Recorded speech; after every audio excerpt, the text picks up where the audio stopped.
What's going on, everybody? This is your boy Brandon Scott. This is Kickback Conversations. We have a great show for you today, and I'm excited. It's always a refreshing thing when you can have, two black love stories that come out around the same time. And on this episode, we are going to discover and talk about what I liked about it and what things I kind of like on those two movies. And I'm talking about Queen and Slim, a classic, and The Photograph, right? So we're going to compare and contrast a little bit those two movies on this episode. So let's get right into it. Queen and Slim, what an incredible movie. First of all, it was incredibly shot. Shout out to Lena Waithe and her team. I mean, you guys did an excellent job shooting this movie. It came out around Thanksgiving of 2019. And man, it was a great movie. I'm gonna tell you, it was one of those things where I was just like, wow, I can't believe it. I think I went and saw it twice, just for good measure. Didn't know what to expect. Kind of had heard that it was a movie, dealing with and discussing, police brutality and something that we're very sensitive to in the black community, but didn't know like, hey, this is what it's going to be about. This is what's going to like encompass. And I think that was like such a refreshing thing to see the love story interwoven, if you will, with a actual like movie talking about police brutality and like what we are facing, in today's day and time. So the thing that I really liked about Queen and Slim, and I'm gonna go into that first, really liked that, they were very different, right? You had Queen, who was one of those kind of people. And just by the way, if you haven't seen Queen and Slim, if you haven't seen The Photograph, spoiler alert, I'm about to talk about it, okay? So if you haven't seen it, then I'm sorry, come back and watch it later on. But you should have saw it by now, because we got to support our black movies. Thank you. All right, but Queen and Slim I thought was very interesting because they were two people who were very different. You had Slim, who was like this guy raised in like a very loving home, had a great relationship with his parents, especially his dad, that we came to know. He was a Christian, like church-going guy, very like tender-hearted kind of spirit. And we had Queen, who was just like, had a very like chaotic childhood. She had one of those childhoods that you wouldn't wish on your worst enemy, where she actually witnessed her mom, dying at the hands of her uncle, so I think, she just had a lot of pain and things that were inside of her. And I thought that they did a really good job of showing how their differences complemented each other, in the sense of he was very positive. He was, very like, hey, we got this, but he wasn't very street smart. That's where she came in, and she was very street smart, very savvy, based upon how she was raised with her uncle, but also her being an attorney. She just kind of knew her way around the law and knew her way around how to handle things, But he had a very like just a sweetness to him, a tenderness to him that was very loving, and loved her for her, So that's one thing I really like. I also really like about Queen and Slim, it showed how even they were like intensely on the run. Like they were on the run, like shout out Beyonce, you feel me? Like they were just on the run, like, or was that Jay-Z? I get it mixed up, yeah. But I mean, they were just on the run like crazy, and they still had, the wherewithal to stop and kind of smell the roses, if you will. The scene of them going into the juke joint and him saying, "I just want to dance with you, baby girl. I just want to dance with you, just dance with your boy." I know they're trying to get us, but just have a little dance with me, And I think that was really, really a special scene. Secondarily, I think in that scene, where she's like, the bartender's like, I know who you are, It's always good as black people, we had that person who just look out for your boy, you know what I mean? Or look out for your girl. Like they just like, look, baby, you don't even worry about it. You safe here, we got you, I think in a community which we face so many different obstacles, it's good to know that, other people look out for us and they have our back, even in those intense situations. But like, yeah, when they went horseback riding or when they stuck their heads out the window, I thought that was really cool, that even in intense situations, and I think we can learn that in relationships, that we can still stop and smell the roses. even when things are not always great, even when there's a lot of problems or challenges that we're facing in our relationship. Stop and just enjoy something along the journey. Like don't always just be about so intense and so serious about everything, but try to enjoy some part of that journey that you've never done in a healthy way. So I love that part of the movie. What else? I love that, like, it was interesting how they kind of took refuge at this white couple they never met at their house, and they had a neighbor who was snitching. It's always that neighbor. Y'all got a neighbor? It's always that neighbor who be snitching on stuff on you. You know what I mean? Or always be like, y'all too loud, or like, lady, get a life. You know what I mean? Get your life together. Go on a trip. Go to the island or something. But anyway, I thought that represented the Underground Railroad, a modern day version of that, of people of us escaping, trying to figure everything out, and white abolitionists actually helping us out. Who actually wanted to see us do well. So I think that was kind of an interesting take on a modern day Underground Railroad. Number 4 is the soundtrack. Woo! I mean, When We Collide, that's my song. The soundtrack for Queen and Slim was extremely dope. It was extremely soulful. The soundtrack itself is a vibe. So I think if you haven't heard Queen and Slim's soundtrack, definitely check it out. I think that you're really gonna like it. What I really didn't like about Queen and Slim, which was kind of interesting, is a little boy's role in the movie. I've heard a lot of feedback from you guys how you didn't really enjoy it, and how you found that to be very, problematic, like the little boy's role and how he was this way. But I wanted to just slowly unpack that a little bit. If you heard the little boy talk, he was saying things like, I want people to notice me, right? And I think that they were trying to illustrate in this movie the current problem that we have with our children, with our teenagers and stuff like that, especially with social media and all these different things going on, where they're just like, I want someone to notice me, and they're reaching out for help. And he was like, if I'm dead, I'll be immortal. And Slim was like, man, don't talk like that, bro. Little young brother, don't talk like that. And it was like this young boy had like a death wish because he felt like people didn't notice him. So kind of backtrack. The movie The Joker, if you haven't seen it, I'm sorry. This is a little sneak peek of that too, so hey. But the movie The Joker I thought was interesting because in the movie the Joker's character says how he was frustrated, how he would walk down the street and he felt like people would not even know he's there, right? We know that we have a huge problem with bullying in this country and all of that, what that entails. But I felt like it was them showing that this little boy just wanted to be noticed in some kind of way, but in a negative way. And he needed some positive reinforcement to really set him straight. You know what I mean? So I think, unfortunately, his character, I felt like was giving voice to that person who doesn't feel noticed. So if you got somebody like that on your job who don't feel noticed and nobody talks to them, you better talk to them. They might be the one who, you know what I'm saying? Like, yeah, you better talk to old Ron or Betty, whatever their name is, and just ask them about their day, ask them about their, cat collection or something, because we don't want that to happen like the little boy did in the movie. So I didn't really like that part, but I understood, what the complexity of that situation was and what they were trying to illustrate in the movie. All right. So this segment is called They Did That for the Culture, right? And I want to talk about, what I felt like they did for the culture in Queen and Slim, right? So for the culture, I'm going to tell you what I felt like they really did really well.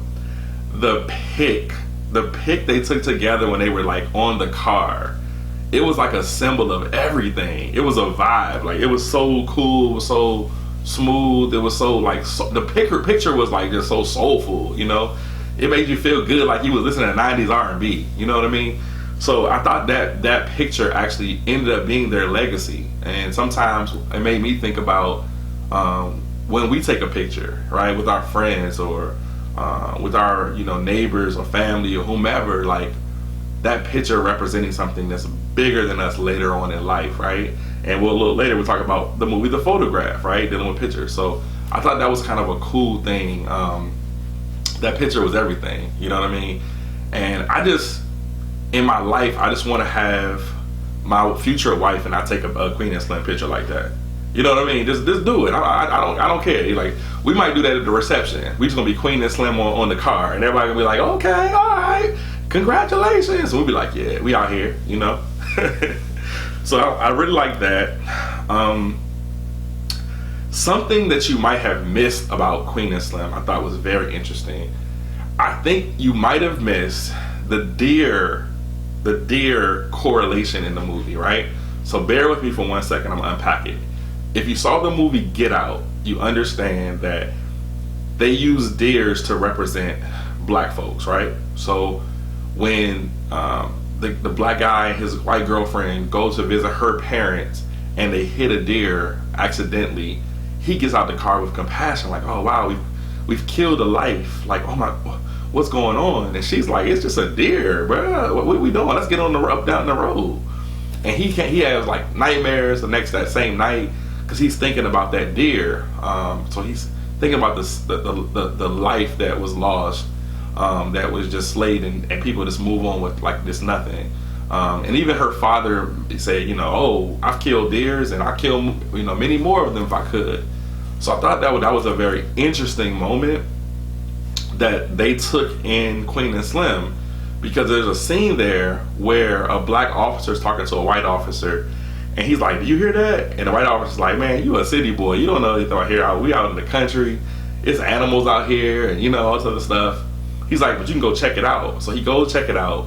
Obviously this scene is when Queen and Slim are actually trying to escape the white couple's house, and they're in the car, and they just jumped out of the window, they hurting and stuff, they trying to jack this car up, and then all of a sudden this black officer lifts up the garage door, right, of the shed, and he sees them and they see him, he sees them, they see him, and he goes like he lets them go, right?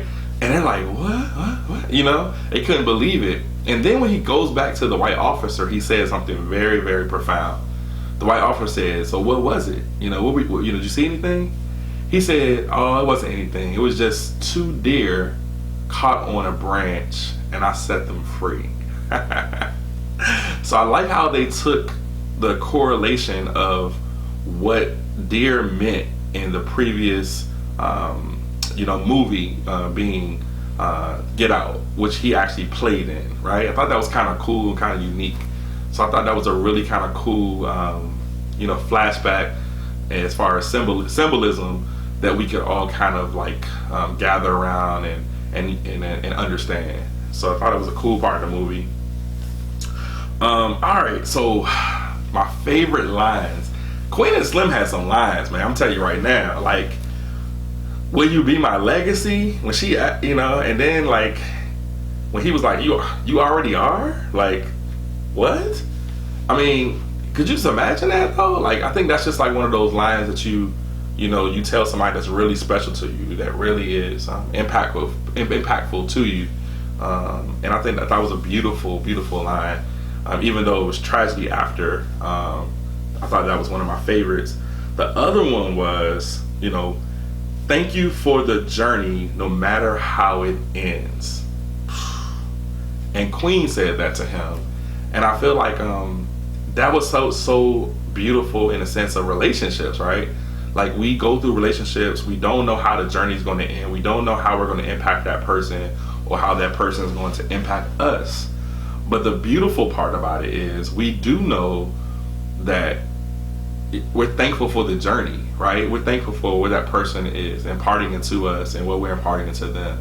What we're cherishing from that person, how they've helped us grow, and the nuggets of wisdom and the laughter and the fun, and all of those things that they've given us in that journey. We're thankful for that no matter how it ends. And I just felt like if more of us in relationships and dating understand that, even in marriage, if you understand like, yo, thank you for the journey. Like, you don't have to be here, you know what I mean? But thank you for this journey, no matter how it ends. And I just thought that was a beautiful thing, and I would love for you to comment on that and kind of unpack that in the comments, but like in this video, to see what you feel like, what that means to you, how you interpreted that, not only into your own life, but into just a generational or society's view of it, how we can really look at that in dating. And then your boy Slim had a great line. I mean, a great line. He said, "It's all right. I'll be brave enough for the both of us." Right? Sometimes you got to tell your lady, like, "Baby girl, it's all right. I'll be brave enough for both of us. Like, you don't have to worry about this and worry about that." I think sometimes, as black men, especially in that situation that they were in dealing with, the police pulling them over and being, a racist cop, somebody who's being very hostile, he had to try to like temper himself and not react in a certain way in order to try to protect her. So it almost made me think of like, meek, right? People describe Jesus as meek, and as Christians, we want to be meek, right? So meek means strength under control. Ooh, a lot of us have strength, but it's not under control. It's out of control, right? It's reckless. It's reality TV type strength, you know what I mean? And I feel like when you are in those compromised situations and you're dating somebody, you want a man who has strength, but he has under control, understanding the climate of the moment, right? Understanding what has to happen, how to try to navigate that. And he pretty much did everything right, and it still turned out wrong, unfortunately, in the movie. But you don't want somebody who's gonna just be popping off and angry and whatever, and put you and your life in harm's way. And I just felt like he was trying to reassure her. And I thought, even with her faith, she was somebody in the movie who said she didn't believe in God, she was an atheist, that later on, by his actions, she wanted to pray at the table. It was like she actually got faith. And I thought that was a great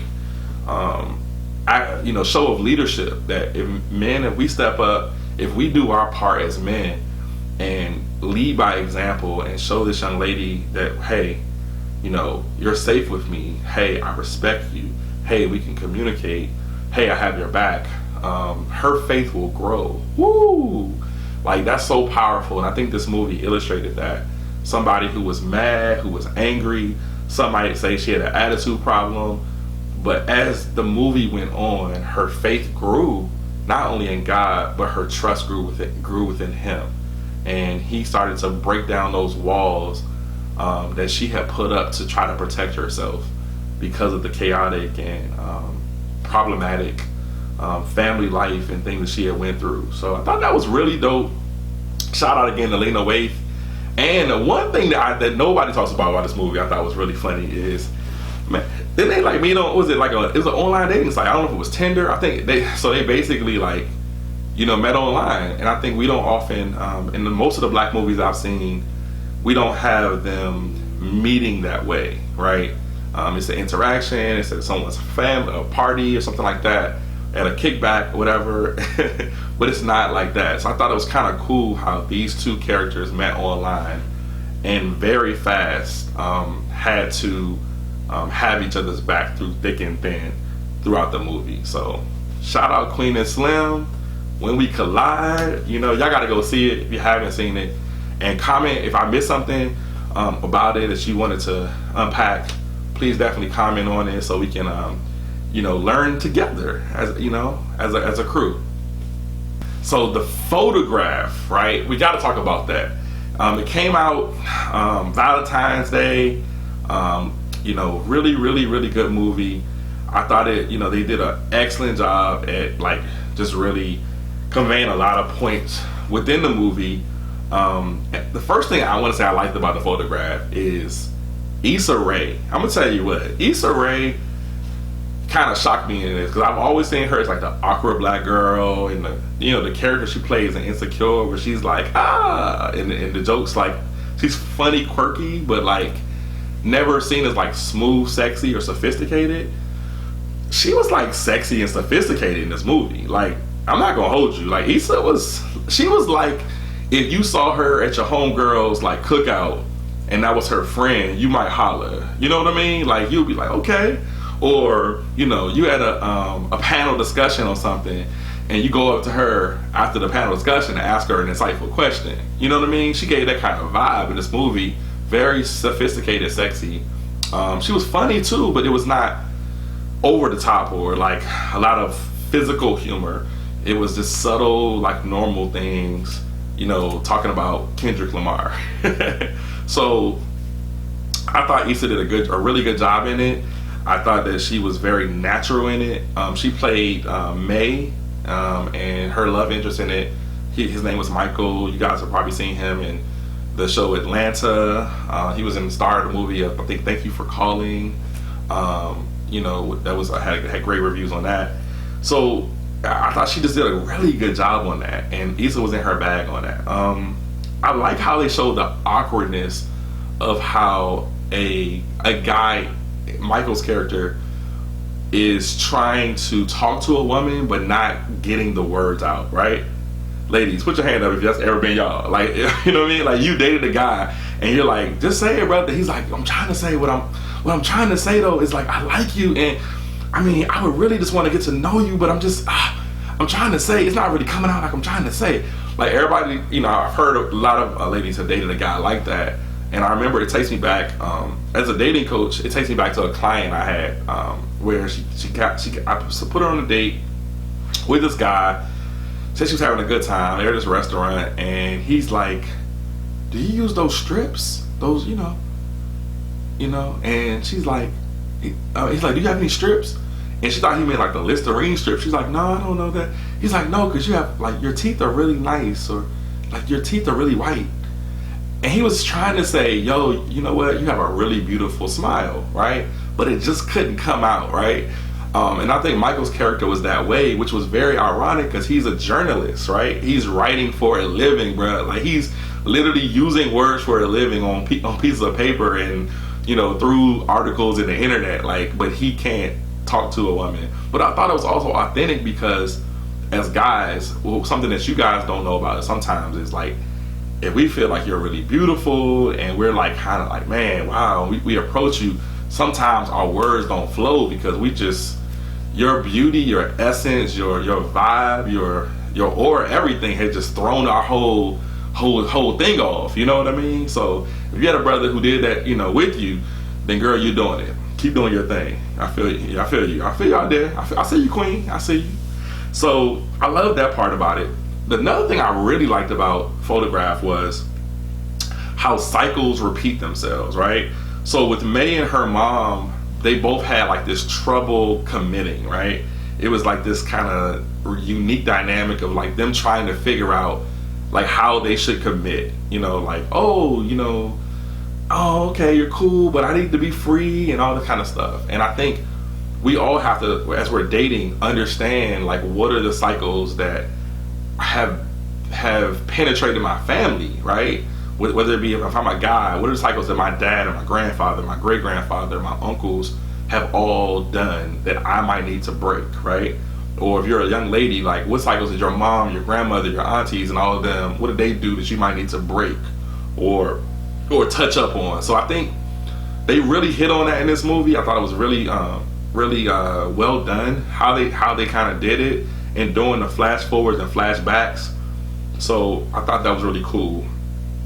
The fourth thing I really liked was the soundtrack, though. Woo! This soundtrack is fire. Like, the Photograph soundtrack, you know, I mean, some people say it's like, you know, it's just that like Love Jones vibe. It has that uniqueness where it, like, even the tracks of the soundtrack are like scenes of the movie. Like, May does this or whatever, or Michael whatever. Like, it describes the movie, which is really well done, because some other soundtracks just have like random songs on it or whatever. So it was really well done and well thought out.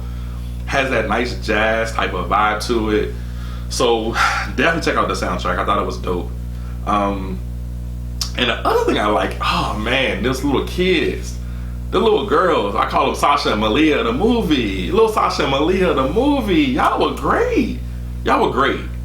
But I'm gonna tell you right now, I have two nephews who, you know, they're not your age. They're probably a little older than those little girls in the movie. I'm gonna tell you right now, Pearson Gabriel, if I ever bring a young lady to the house over your, you know what I'm saying, your mom's place, and we doing it, we talking, everybody's having a good time, and I step away for a second to go to the restroom or to go watch a game in the other room or whatever, y'all better not be telling all my business about my exes and everything. I'm gonna tell you that right now. I'm gonna tell you what we're not gonna do. I might pull out the belt again. We might have to bring back some spankings. I don't care if y'all about to be teenagers. You feel me? I thought it was so funny how these little girls, little Sasha and Malia, as I call them, were telling all the business. As y'all say, all the tea. They was telling everything. Talking about, oh yeah, his last girl looked just like you, you know, but maybe, you know, a little different. Like, I was like, what is going on here? You know, so those little girls were great because I felt like that is a very realistic possibility because kids don't always know what they're doing. And they're talking about, yeah, the last girl, he said he was going to marry her, but it didn't work out. You know what I mean? So I thought that was very, very well done because I think that's a real thing, how kids just don't know what they're doing sometimes. Well, sometimes they do know what they're doing. But if you can kind of like work a kid over a little bit, you find out all the information. And before you know it, you like, now I know why I'm here. You know, we out here in the rain and stuff. I know why I'm here. Love that part of the movie. So here's what I didn't like about the photograph. All right, y'all ready? Number one out the box. Issa, where is Lawrence? Where is Lawrence? Issa, you brought Daniel to this movie, Issa. Daniel. Oh, cheating in the studio, breaking up your relationship, Daniel. Issa, you ain't learned yet? You still putting Daniel on? And you still leaving Lawrence out in the cold, having him come mid-season on Insecure's last season? You know what I'm saying? Come on, Issa. Can Lawrence get a little bit of love? Or my boy Jay Ellis, can he get in the movie? I mean, Jay was like, can I get in the photograph? Look, I'll take the pictures of the photograph. You know what I'm saying? Whatever you need me to do, Issa, put me in the movie. You putting Daniel in the movie. Come on, Issa. Oh, cheating Daniel. Come on, Issa. Come on, you gotta do better than that, alright? Woo woo. Alright, the other thing I didn't like was Michael's intern, right? It's a young guy who's interning for him at a publication called, I think, The Republic. His high water pants distracted me the entire movie. Like, I just couldn't take it. I couldn't take anything serious. And I was like, he's actually getting some play? Like, this girl is actually letting him come over to the crib and cuddle up a little bit? Nah, man. I'm gonna tell you right now, my man's high water pants have never been in style. Even when the high waters were in style, his weren't in style. He needs a good, loving, beautiful, melon dripping black woman in his life to get him all the way together, because my man's high water pants were terrible. It was bad, and nobody was telling him. You know what I mean? The whole movie, Michael didn't tell him. You know, May's friend, she didn't say anything like, hey, I really want to go out with you. I really want to kick it with you, but your high waters, you know, are distracting me. Everywhere we go, it's flooding. Please, like, y'all somebody tell him. You know what I mean? I get the eccentric part of it, and he trying to be, you know, have his own little, you know, cool vibe. Nah, bruh. Nah. It wasn't cool. Nobody liked it. Nobody liked it. So, didn't really like that part of it, the movie as well. I don't know what they were trying to do there, but, you know, it didn't work. Alright. So, my favorite lines of this movie, there was a few that were really... Lil Rel, shout out to him. He was really funny in the movie. Had some really, you know, funny lines that really resonated. Like, oh, so you want to be with her because her mother died? You know what I mean? Like, the way he said that, like, was classic. But my favorite lines were, why you got your head down like you praying, is what Michael said to May. And then May goes, because I might need to. Woo! That was kind of steamy. Out the box. She was like, because I might need to, boy. You put on this old Marvin Gaye record, you know what I mean? With Al Green? I think it was Alvin, well, both of them, you know. He put on an old school record. It's raining outside. She started dancing, started feeling the vibe. You know what I'm saying? You know, she was creating a whole thing, and he was like, "Yo, come here, girl, come here, come on over to me real quick. I want to talk to you." He put that quiet storm voice on. Brothers always know, they put the quiet storm voice on, it's over. You know what I mean? It's over. Like, y'all be loving the quiet storm voice. You know, that's why we practice it. Y'all know that, right? We sit at home, watch sports, and practice quiet storm voices for y'all, so that y'all can just like, ooh, get a little shiver. You know what I mean? So you're welcome. So I thought that was really, really interesting. A really, really fun line when he said that to her. Like, something that they did for the culture, I would definitely say something that the photograph did for the culture was the soundtrack. I think the soundtrack is something that the culture is going to live on. It's going to make this movie have even more legs going forward that people are really going to enjoy, and I think that was something they did for the culture. The other thing they did for the culture in this movie is the Kendrick-Drake debate, because it was so authentic and honest, right? You know, Kendrick is like that, you know, artist that he's deep, and, you know, you got to catch stuff like, oh, you know, but as Issa said in the movie, like, he makes you feel guilty though, like, man, why am I not doing more for the culture? Like, well, you know what I mean? Is everything gonna really be all right, Kendrick? I don't know, you know?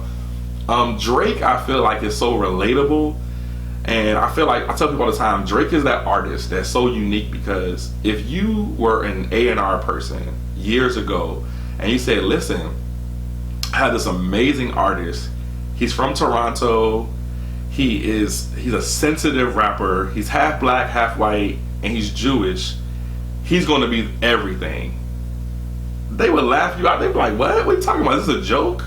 So Drake has overcome so much that people who don't even like him literally have to respect him. And, you know, he just fun. Like, most people know a Drake song, and most people know several that they actually like. You know what I mean? Several that have become something that's really big. So I like how they did in this movie, had the Kendrick and the Drake debate. I'm not gonna hold y'all, but I thought Andre 3000 should have been in that debate, because he's still my favorite rapper of all time. I mean, Andre 3 Stacks, I think he was made to rap. I mean, he's a creative genius, and the dude's flow is ridiculous. So that's just me. But one line that I think you might have missed when you're watching this movie too, I thought was another line that was really, really great, and really something that I thought was like really like wow, was when May's mother in the movie said, you know, I wish I was as good at love as I am at work. And I think that like resonated for so many people, because people are good at their jobs. Like, y'all be in y'all bag on your jobs. You know, you're doing so many different things. You're doing things really, really well. But love is complicated. Love is complex. And it's not something that you can just easily just like, oh yeah, I'm gonna do that, it's gonna turn out right. It might not, you know. So I just thought that was a really interesting way of illustrating it. Like, hey, I wish I was as good at love as I am at my job. And I think if it was possible that you could just be that good at love as you are at work, we would have a lot more healthy relationships. We have a lot more things that work out well for us. So yeah. So I'm gonna get y'all out here on that. I want your feedback. Queen and Slim, The Photograph, which one did you enjoy more? I thought they were both really good movies. I thought they were both are both movies that have, you know, a timelessness to them. Many people are saying that, you know, The Photograph is like, you know, Love Jones 2.0. More of a modern day version of Love Jones. I might not go that far, but I thought it was a really good movie. It was well done. The flashbacks, the acting, I thought, you know, were good. But Queen and Slim to me resonated more, because I just felt like the intensity of every moment of them feeling like they could get caught at any moment, not knowing who you can trust, and the only person that you could trust is somebody you just met like yesterday. You know what I mean? Like, could you just imagine that? Like, y'all went out, like anybody in this audience, you go on a dating site app, and you meet somebody in the first date, that person who you meet in the first date, you on the run with this person, and you have to put all your trust in this person because your life depends on it. Like, what? Like, that's crazy to me, you know. But I felt like it showed redemption to the relationship with the uncle and Queen, like that whole, you know, understanding of trying to, like, you know, redeem. Like, I forgive you for what you did, and even though he was a criminal, even though he was not maybe instead of a good guy, he did have love for her. So they had a very complex relationship, you know. But I want to ask y'all a question, and two, whose love do you feel like was more deep, Queen and Slim's or Michael and May's, right? Who was more deep? What love do you felt like it resonated with you more, where you really felt it and you felt like, man, that's amazing. Like, I know somebody said too, like, Queen's skin in the movie, like, she was just glistening. I was like, can somebody get her like a Shea Moisture commercial or something? Like, she was killing it, you know. It was so well shot. It was so well shot. So I think both loves were unique. I did like at the end how you know, May actually, you know, fought for her love for Michael, and she made a very thoughtful gesture with the ticket, and then actually flying overseas to go see him. I thought that was so intentional and so beautiful, because a lot of times, you know, as men, we're fought, like, go after your woman, go and do this, but sometimes, you know, it might be them. It might be like, bro, I did everything. I tried to get her. Like, I tried to really show her that I was for her. I wanted to love her and care for her and be all of that and more, and make this thing work despite the challenges, despite the distance or whatever. I want to make this thing work. And she was like, I'm good. You know what I mean?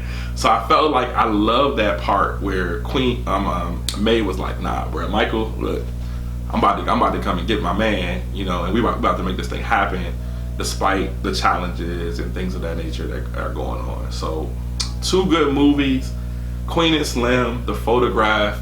Glad that in the last, from 2019 to 2020, we have some really quality black movies that we can partake on, and that will be a part of our culture now as we are going into you know, this lovely 2020, you know.